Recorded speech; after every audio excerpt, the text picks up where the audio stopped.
కొరింథీయులకు రాసిన మొదటి పత్రిక 4, 5, 6, 7 వాక్యాలు. కొరింథీయులకు రాసిన మొదటి పత్రిక 1వ అధ్యాయం 4, 5, 6, 7 వాక్యాలు. క్రీస్తు యేసునందు మీకు అనుగ్రహింపబడిన దేవుని కృపను చూచి మీ విషయమై దేవునికి ఎల్లప్పుడూ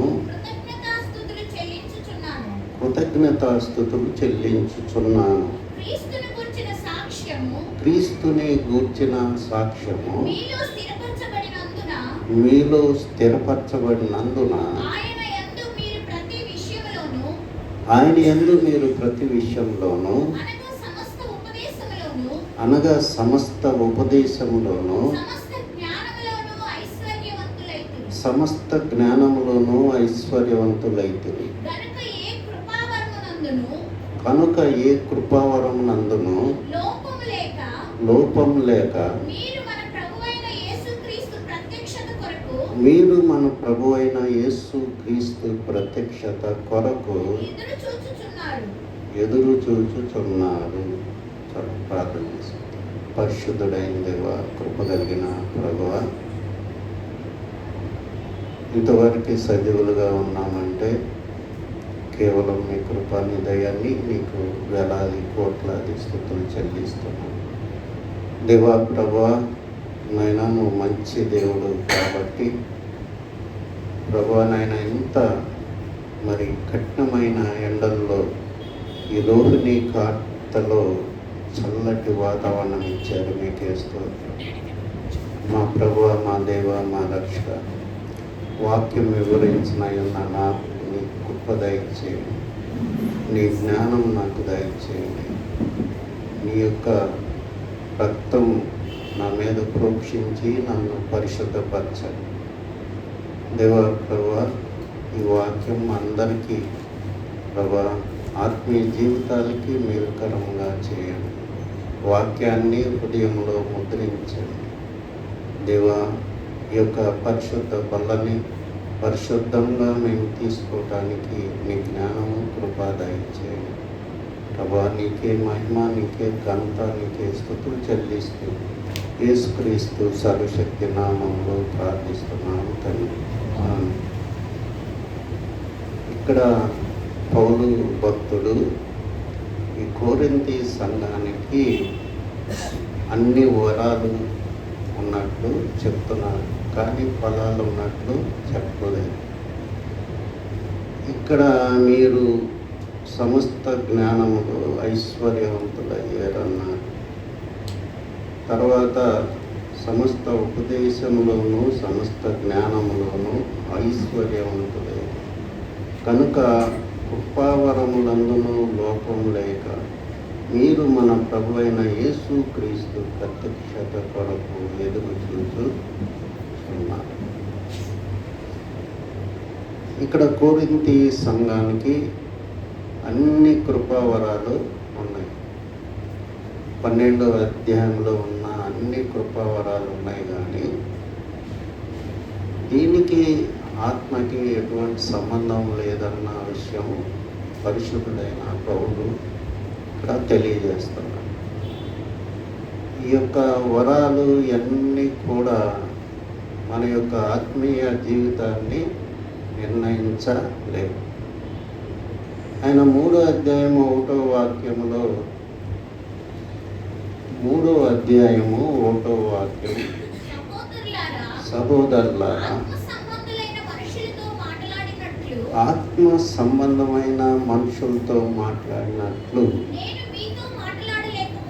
నేను మీతో మాట్లాడలేకపోతిని. శరీర సంబంధులైన మనుషులే అనియు క్రీస్తునందు పసిబిడ్డలే అనియు మీతో మాట్లాడవచ్చును. తర్వాత 3వ వాక్యంలో మీలో అసూయయు కలహములు ఉండగా మీరు శరీర సంబంధులై మనుష్య రీతిగా నడుచుకుని వారు కారా. ఇక్కడ పౌలు ఒక ప్రక్కన వాళ్ళకున్న యొక్క వరాలు గూర్చి వాళ్ళని అప్రిషియేట్ చేస్తూ ఓ ప్రక్కన మీరు పసిబిడ్డలు అని చెప్తున్నారు. ఆత్మ సంబంధంగా క్రీస్తు విషయంలో పసిబిడ్డలు పాలు తాగేవాళ్ళు అని చెప్తున్నారు. అంటే పసిబిడ్డ ఏం చేస్తాడు? చర్చిలో తీసుకొస్తే అటు ఇటు పరిగెత్తాడు. దేవుని యొక్క మందిరం అని కూడా వాళ్ళకి తెలియదు అన్నమాట. మళ్ళీ వాళ్ళకి ఒకళ్ళు పరిగెత్తారు. ఆ విధంగా మరి మీరున్నారు అని చెప్తున్నారు, పసిబిడ్డలని చెప్తున్నారు. మీలో అసూయలు కలహములు ఉండగా మీరు శరీర సంబంధులై మనుష్య రీతిగా నడుచుకుని వారు కాదు. కాబట్టి ఈ యొక్క వరాలకి ఈ యొక్క ఆత్మ సంబంధమైన మనిషికి ఏమీ సంబంధం లేదని పౌలు చెప్తున్నాడు. ఇక్కడ మళ్ళీ మనం చూసినట్లయితే 2వ అధ్యాయము 5వ వాక్యములో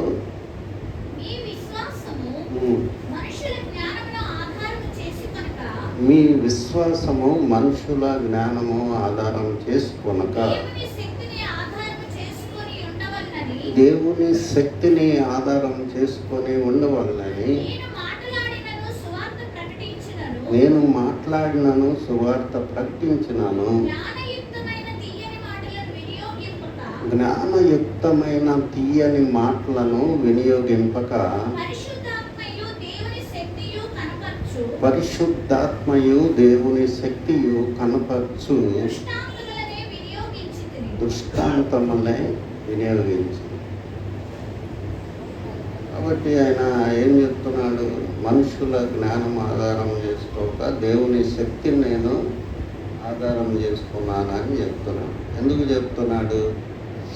అక్కడంతా కూడా మరి దేవుని శక్తిని ఆశ్రయించిన వాళ్ళు తక్కువ సంఘంలో. ఆయన 6వ అధ్యాయం 9వ వాక్యంలో మరి అన్యాయస్తులు దేవుని రాజ్యం నాకు వారసులు కానేరని మీరు ఎరుగురా, మరి మోసపోకుడి అని చదవండి. జారులైనను, విగ్రహారాధికులైనను, వ్యభిచారులైనను, ఆడంగితనం గలవారైనను, పురుష సంయోగులైనను, దొంగలైనను, లోగులైనను, త్రాగుబోతులైనను, దూషకులైనను, దోచుకొని వారైనను దేవుని రాజ్యం నాకు వారసులు కానే. అయితే క్రింద ఏమంటాడు? మీరు ఒకప్పుడు అట్టి వారై ఉంటుంది కానీ దేవుని ఆత్మలో కడగబడి నీతిమంతులుగా మీరు తీర్చబడ్డారు అని చెప్తున్నాడు. కాబట్టి అక్కడ ఉన్న వాళ్ళంతా అయింది ఆ క్వాలిటీస్ గల్ల వాళ్ళు ఆ కొరింథీ సంఘంలో ఉన్నారు. కాబట్టి వాళ్ళు మళ్ళీ అదేవిధంగా మనం చూసుకున్నట్లయితే 2వ అధ్యాయం 13, 14 వాక్యాలు. మనుష్య జ్ఞానము నేర్పు మాటలతో కాక ఆత్మ సంబంధమైన సంగతులను ఆత్మ సంబంధమైన సంగతులతో సరిచూచుచు ఆత్మ నేర్పు మాటలతో వీటిని గూర్చియే మేము బోధించుచున్నాము. ప్రకృతి సంబంధి అయిన మనుషుడు దేవుని ఆత్మ విషయములను అంగీకరించడు. అవి అతనికి వెర్రితనంగా ఉన్నాయి. అవి ఆత్మానుభవం చేతనే వివేచింపదగును గనుక అతడు వాటిని గ్రహింప. కాబట్టి కొరింథీ సంఘాల్లో వరాలు ఉన్నాయి, దయ్యాన్ని ఎల్లగొట్టే వరాలు ఉన్నాయి, స్వస్థత పరిచే వరాలు ఉన్నాయి, భాషలు మాట్లాడే వరాలు ఉన్నాయి. వాళ్ళలో ఏమీ కరువైందంటే ఆత్మీయత కరువైంది, ఆత్మ కరువైందన్నమాట. పరిశుద్ధాత్మని వాళ్ళు ఆశ్రయంగా, పరిశుద్ధాత్మని ఆధారంగా చేసుకుని వాళ్ళు జీవితాలు కొనసాగించలేదని చెప్తున్నాడు అన్నమాట పౌలు. చదవనక్కర్లేదు. 5వ అధ్యాయంలో మనం మీలో ఒకడు తన తండ్రి భార్యని పెట్టుకున్నాడు అని ఉంటుంది. ఉండి అతన్ని సంఘంలో నుంచి వెలివేయండి, అప్పుడు వాడు సాతానికి అప్పగింపబడతాడు, అప్పగింపబడి రక్షణలోకి నడిపించబడవచ్చు అని చెప్తారు. అట్లాంటి ఘోరమైన వ్యక్తులు ఉన్న సంఘం కోరింది సంఘం.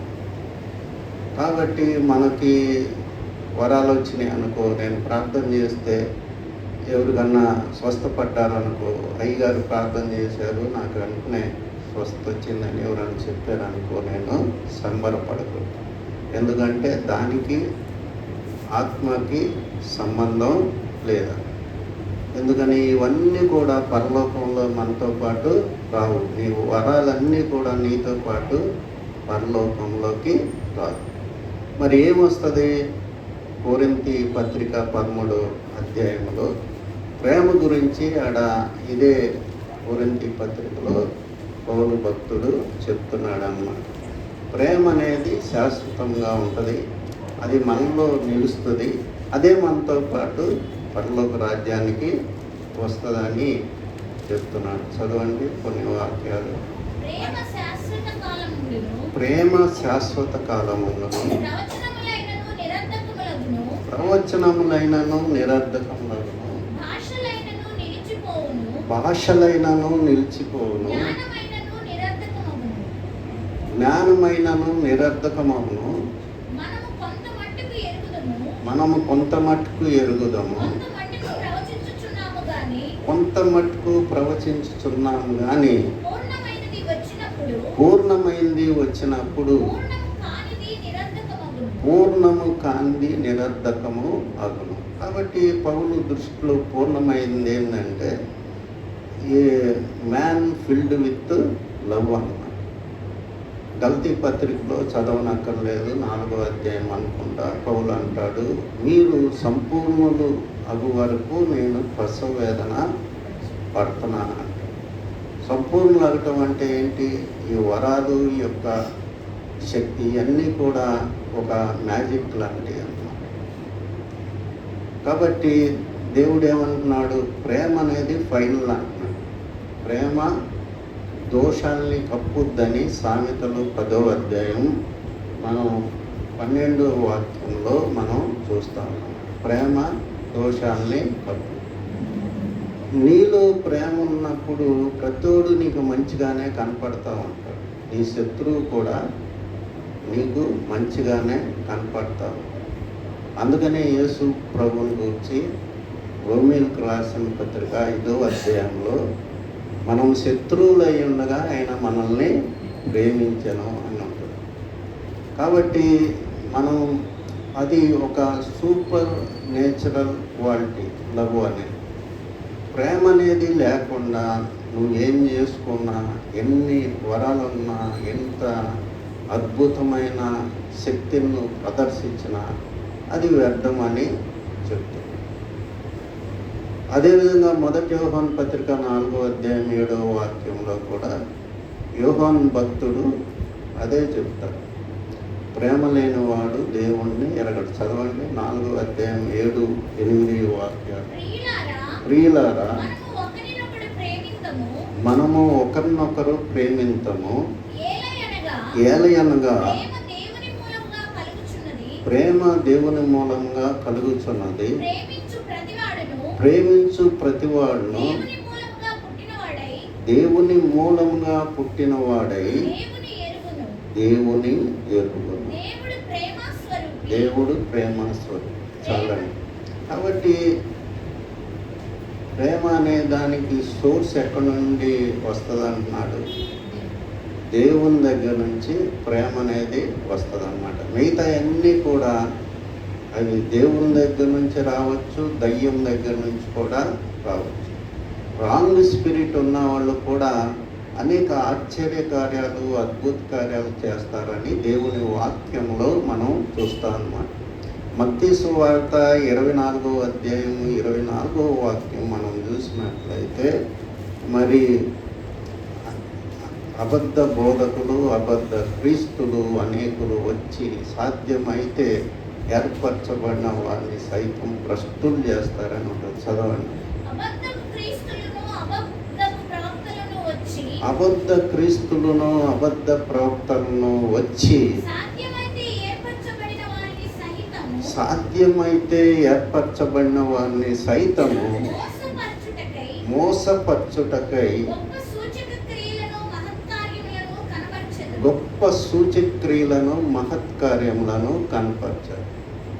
కాబట్టి ఈ యొక్క గొప్ప సూచక్రియలు మహత్కార్యములు దయ్యం కూడా చేస్తుంది అన్నమాట. అయితే ప్రేమ అనేది అది నిలిచిపోద్ది. దాని సోర్స్ ఏంటంటే దేవుడి దగ్గర నుంచే ఆ ప్రేమ వస్తుంది. ప్రేమ కలిగిన వ్యక్తి ఎలా ఉంటాడు, మ్యాన్ ఫిల్డ్ విత్ లవ్ అనేది 13వ అధ్యాయంలో పౌలు తేట తెల్లంగా రాశాడు. వాడు కోప్పడ్డు, ప్రేమ కోప్పడదు. ప్రేమ కోప్పడదు అంటే ఏంది? Man filled with love cannot get angry. కాబట్టి ప్రేమ మరి చదవండి, అక్కడ ప్రేమకి ఉన్న క్వాలిటీస్ అన్నీ కూడా అది ప్రేమతో నిండి ఉన్న మనిషి యొక్క లక్షణాలను. ప్రేమ దీర్ఘకాలము సహించును, దయ చూపించును, ప్రేమ మత్సరపడదు, ప్రేమ డంబంగా ప్రవర్తింపదు, అది ఉప్పొంగదు, అమర్యాదగా నడవదు, స్వప్రయోజనమును విచారించుకొందు, త్వరగా కోప్పడదు, అపకారమును మనసులో ఉంచుకో. చాలామంది అంటూ ఉంటారు, నువ్వు అప్పుడు ఇటు తిట్టావు, నన్ను అప్పుడు ఇటు అన్నావు అంటే అర్థమైంది ప్రేమ లేని వ్యక్తులని అర్థం అన్నమాట. నువ్వు అప్పుడు ఇటు అన్నావు, ఇప్పుడు ఈ మాట అన్నావు, నేను ఇప్పటికీ మర్చిపోను అన్నావంటే అర్థమైంది ప్రేమ లేని వ్యక్తి అని అర్థం అన్నమాట. కాబట్టి ప్రేమతో ఉన్నప్పుడు ఇవన్నీ కూడా మనకి గుర్తుండవను. కాబట్టి ప్రేమ దోషాల్ని కప్పుతూ ఉంటుంది. రోమీలకు రాసిన పత్రిక 5వ అధ్యాయం 5వ వాక్యంలో మరి పరిశుద్ధాత్మ ద్వారా మీ హృదయాల్లో ఆయన ప్రేమ కుమ్మరిస్తాడని ఉంటుంది. ఎందుకనగా ఈ నిరీక్షణ మనల్ని సిగ్గుపరచదు, మనకి అనుగ్రహింపబడిన పరిశుద్ధాత్మ ద్వారా దేవుని ప్రేమ మన హృదయములలో కుమ్మరింపబడిన. కాబట్టి మత్తయి సువార్త 5:44 వాక్యంలో నీ శత్రువుని గురించి ప్రార్థన చేయండి, ఈ శత్రువుని ప్రేమించండి అని ఉంటుంది. అది ఎప్పుడు మనకి జరుగుద్ది? ప్రేమ పరిశుద్ధాత్మ మన హృదయంలో ప్రేమను కుమ్మరించినప్పుడు మాత్రమే మన శత్రువు గురించి మనం ప్రార్థన చేస్తాం.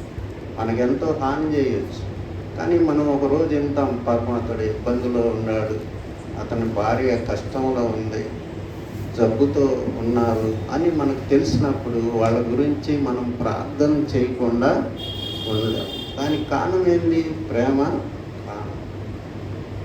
తర్వాత రోమీలకి రాసిన పత్రిక 12వ అధ్యాయంలో మరి పౌలు ఏం చెప్తాడంటే, నీ శత్రువు ఆకలిగా ఉంటే అతనికి భోజనం పెట్టు, దప్పిగా ఉంటే మంచినీళ్ళు ఇయ్యు, మరి అప్పుడు అతని తల మీద నొప్పులు కుమ్మరించిన వాడు అవుతావు. పగదీర్చుట దేవుని పని అని అక్కడ ఉంటుందండి. కాబట్టి ఈ యొక్క ప్రేమ అనేది మనలో లేకపోతే ఈనాడు చాలామంది భక్తి అంతా కూడా వేషధారు. నా భక్తి కూడా ఒక్కోసారి డౌట్ పడతాను, వేషధారణ నిజమా. కాబట్టి ఒక్కోసారి అనుకుంటా, ఏంటి అసలు ప్రయోజనం లేకపోతుంది, ఎన్ని మీటింగులు పెట్టినా ఎన్ని చేసినా కానీ ప్రయోజనం లేదు, కొత్త ఆత్మలు రావట్లేదు సంఘంలోకి, అసలు నా భక్తేనా కాదని పరీక్షించుకుంటాం. ఏం చేయాలని ఆలోచిస్తూ ఉంటారు. కాబట్టి ఈ యొక్క వేషధారణ భక్తి వలన సంఘాలన్నీ కూడా మెల్లిగా గాలిపోయినట్టు బెలూన్లో ఇట్లా మొట్టలు అయిపోతాయి. పేరుకి చెప్పుకుంటాం, మా సిపిఎఫ్ సంఘం, మాది ఆ సంఘం, ఈ సంఘం, ఎల్ఈఎఫ్ అని, సిఇఓలని. అన్ని సంఘాలు కూడా ఈ రోజుల్లో వేషధారణ భక్తి సంఘాలుగా మారిపోతాయి. అందుకని ప్రభు ఒక మాట అంటాడు, ఇది ఎప్పుడు నేను మర్చిపోను. లోకా 18:8 అనుకుంటా. అయినను మనిషి కుమారుడు భూమి మీద వచ్చే సమయానికి విశ్వాసము కనుగొను. ఆ వాక్యం యొక్క ప్రతిఫలమేమో ఇదంతా అని అనిపిస్తుంది నాకు. ఏ సంఘం చూసినా కానీ సరైన భక్తి పరులు లేరు. ఆనాడు ఆ భక్తి సింగారు సంఘంలో మరి వాళ్ళు సిటీల్ని కదిలిచ్చారు. అసలు ఎంత గొప్ప సేవ వాళ్ళు చేశారంటే, ఎంతమంది హిందువులు వాళ్ళు మారిపోయి భక్తి సింగారికి పరిచయం చేసిన వాళ్ళు. 2 హైందవ డాక్టర్లు పెళ్లి చేసుకోకుండా ఆయనకి మరి మరణాంతరం వారికి పరిచయం చేశారని చెప్తారు. మామూలు విషయం అది. 2 డాక్టర్లు చదివిన వాళ్ళకి ఏమనిపిస్తుంది? అమెరికా వెళ్దాం, కార్లు కొనుక్కుందాం, పెద్ద హాస్పిటల్ కడదాం. అంత గొప్పగా వాళ్ళు పరిచయం చేయగలిగారు. అయితే ఈ రోజుల్లో కలహాలు, కొట్టుకోవటం ఒక నవ్వులు సామెతగా చర్చలు అయిపోయినాయి. మన ఏఎల్సి అనుకుంటే కాదు, కానీ అన్ని సంఘాల్లో కూడా 2 గ్రూపులు అనేవి ఉంటాయి అన్నమాట. కాబట్టి గ్రూప్ పాలిటిక్స్ ఎక్కువ అయిపోయింది. పాస్టర్ మీద తిరగబడతాం, చెడ్డ ప్రచారం చేయటం. ఆయన మామూలుగా బట్టలు నుంచి కొట్టున్నాడు, ఈయన మంచి మంచి కద్దరు సీట్లు అయ్యి అని అనుకోవటం. ఇవన్నీ కూడా ఏంటంటే, ఏ బట్టలు కొంటే పాపమ అట్లాగే మాట్లాడుకుంటూ ఉంటారు. రేవన్ కళ్ళద్దాలు పెట్టాడు మాస్టర్ గారు. ఈ విధంగా మాట్లాడటానికి కారణం ఏంటంటే, సరైన ఆత్మీయత వాళ్ళకి ఆత్మ జ్ఞానం లేకపోబట్టి ఈ విధంగా మాట్లాడుతూ ఉంటారు. కాబట్టి పౌలు భక్తుడు ఏం చెప్తున్నాడంటే, చాలామంది వరాల కోసం, ఫలాల కోసం ఉపవాసాలు ఉండి, నాకు ఈ ప్రభువా ఇస్తావా చస్తావా అన్నట్టు ప్రార్థన చేసి చేసి చేసి చివరికి దురాత్మ ఎంటర్ అయిపోవాలి. వాళ్ళు మామూలు కంటే ఎక్కువ భాషలు మాట్లాడతారు. అసలు అర్థం కావు. ప్రపంచంలో ఎవరికి అర్థం కాని భాషలు వాళ్ళు మాట్లాడతారు, దురాత్మ బట్టి. కాబట్టి దేవుణ్ణి ఎప్పుడు ఫోర్స్ చేయకూడదు. నాకు ఈ వరం అది ఇది అని అడగకూడదు అన్నమాట. సంఘ క్షేమాభివృద్ధి బట్టి ఆయన ఎవరికి ఏం కావాలో పంచి పెడతాడని బైబిల్లో ఉన్నాడు. అసలు మనం రక్షణకే యోగ్యులం కాదు, ఒక వరాలు అడిగే హక్కు, ధైర్యం మనకి ఎక్కడ ఉంది? కాబట్టి అన్నీ కూడా ఒక విశ్వాసి పరీక్ష చేసుకొని ఒక ఆత్మ సంబంధమైన వ్యక్తిగా మనం మారిపోవటానికి ప్రయత్నం చేస్తూ ఉండాలి. కాబట్టి ఇక్కడ ప్రేమ అనేది అల్టిమేట్ ఎయిమ్ ఆఫ్ బిలీవర్ అని పౌలు చెప్తున్నాం. కాబట్టి ఎంతవరకు మనం ఊరక బోధలు చేయటం, ప్రార్థన చేయటం, హల్లెలూయా అంటాం. కొంతమందికి సభల్లో చూస్తూ ఉంటాం, కొట్టండి చప్పట్లు అంటారు. ఏదో మాట చేద్దాం, కొట్టండి. ఏంటది?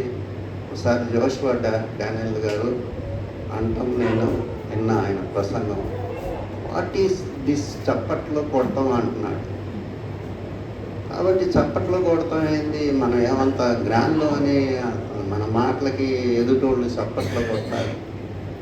ఇవన్నీ కూడా ఆత్మ సంబంధమైన కార్యాలు కాదు, కానీ శరీర సంబంధమైన కార్యాలు. చప్పట్లు కొడితే అక్కడ రాసి ఉందిగా, ప్రేమ ఉప్పొంగిపోదు అని ఉంది. నువ్వు ఆత్మ చప్పట్లు కొట్టగానే ఉప్పొంగిపోతావు. కాబట్టి ఎన్ని లోపాలు ఈనాడు సంఘాల్లో ఉన్నాయన్నమాట.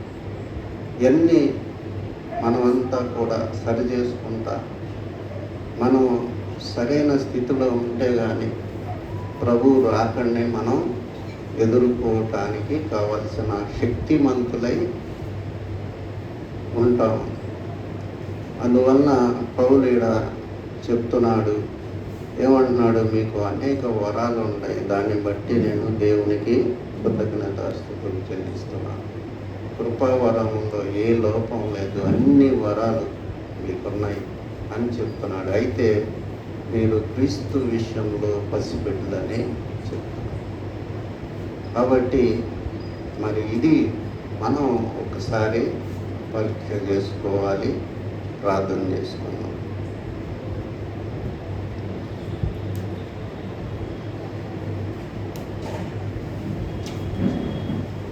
పరిశుద్ధుడైన దేవా, కృప కలిగిన ప్రభువా, నీ భక్తుడైన పౌలు నోట నుంచి అనేక అద్భుతమైన విషయాలు మీరు వ్రాయించారు. మీకే స్తోత్రం మా ప్రభువా, మా దేవ, మా రక్షక.